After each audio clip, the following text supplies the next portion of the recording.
I'm diagnosed with chronic depression, chronic anxiety. Depression is where people feel hopeless about themselves, the world around them, about the future. It impacts their sleep, it impacts their energy levels, motivation, appetite. Anxiety, on the other hand, or at least an anxiety disorder, is where people are perceiving danger in situations where there's not a likelihood of danger. I started feeling self-destructive around 16. I was 17 when I started going to therapy.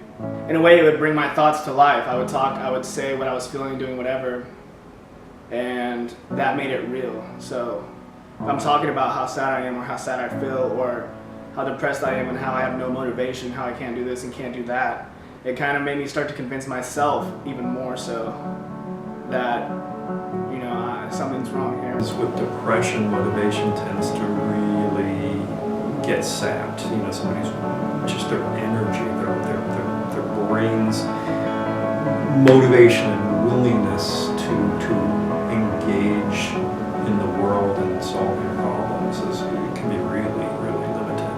I try to deal with it head up, and most people can't. And that's what led me into my spiraling addiction problems. My self-medications got completely out of control. I was taking Xanax and a bunch of painkillers and doing whatever it took. After a while, it wasn't getting high anymore, having fun, taking drugs to feel normal. I knew that his drug problem was really bad, but I didn't realize that it was like inducing such a strong depression. And people with depression often want to isolate, stay away from family, friends, just kind of hunker down, which tends to make things a lot worse. So it was hard to see him change. You know, he used to be really fun and positive and he was a funny guy, and then he just became a lot more quiet and kept to himself and reserved. You wake up every day with this fight and you think, well, I could just kill myself and I don't have to do it no more. I don't have to wake up anymore and fight this fight. The idea of killing myself was almost like a romantic idea. It was almost like a release, like a happy thing. It was bright, it was colorful, you know. It wasn't dark like most people saw it. And I was there for a few years on that edge. March 15th, 2014, I tried to kill myself. I had no intention of killing myself that day. Mom looked at me in the face and said, "Ronnie, you're a worthless fucking drug addict." And I was on the edge for so long. And when I'm telling myself that I'm worthless every single day, and then when I heard my own mother say it, it was almost like it was black and white. There was no gray area. I was worthless, I was done. It was almost like a release. Someone finally told me what I've been telling myself this whole time, and it was my mom.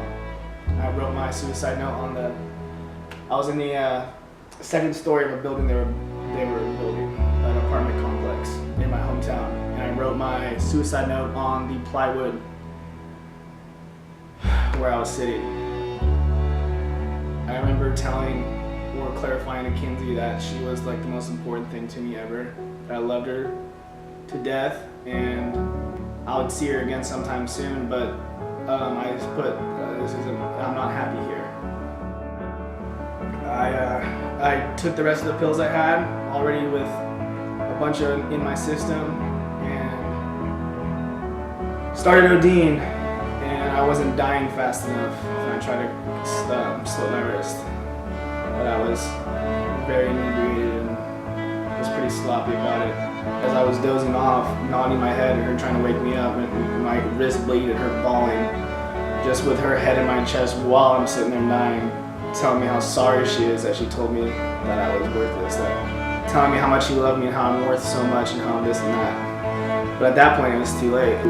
St. Mary's Hospital in San Francisco, that's when I started getting calls and visits from family members that hadn't called or didn't want to give me the time of day or know what was up with me, and forever.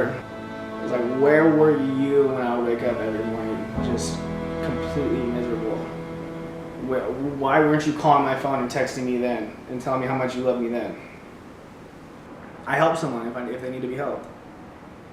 Interactions with people like that can shape, can change their whole life.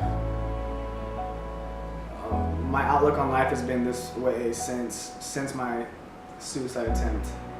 In the end, unless it was for me, myself, working through it and just taking the punches, then yeah, I wouldn't be here. I was my own punching bag forever.